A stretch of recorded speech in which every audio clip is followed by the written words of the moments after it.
Hello បងប្អូនថ្ងៃនេះមានពីរគ្រឿងបង្ហាញជូនបងប្អូនមើលលេងអ្នកខាងប្រធាយគាត់កំងលើកទី2ឯងលើកទី2បាក់ទៅ4គ្រឿង3គ្រឿងឥឡូវថតតែ2គ្រឿងឲ្យមើលព្រោះមិនដែលបានថតព្រោះលក់ចេញរហូតចឹងណា12គ្រាប់13អំពែហើយសើប្រើខ្សែរហូតទៅដងចេះគាត់កំងចឹង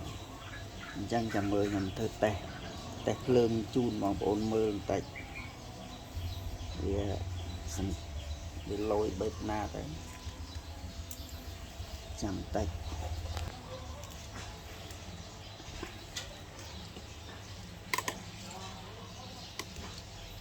ខ្សែរហូត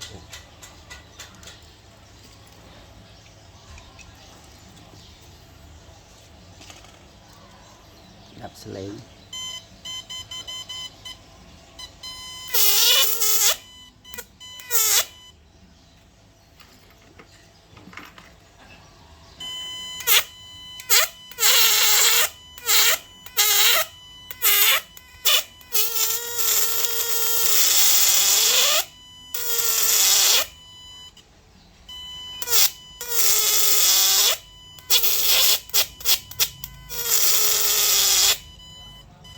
ខ្លាំងអានឹងបឺតឲ្យលាន់ស្នូ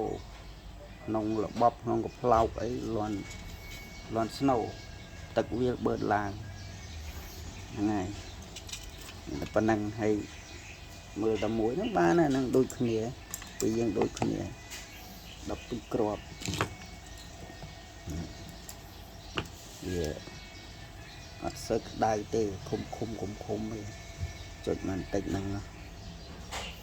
ព្រោះឥឡូវធ្វើប្រព័ន្ធ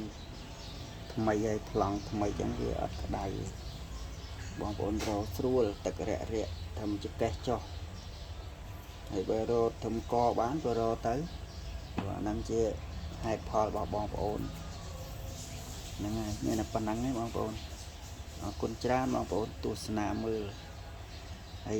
ចូលចិត្តកំងមកទេមកកំងមកខ្ញុំដាក់លេខទូរស័ព្ទនៅខាងក្រោមពីខ្សែជូនបងប្អូនបាយបាយ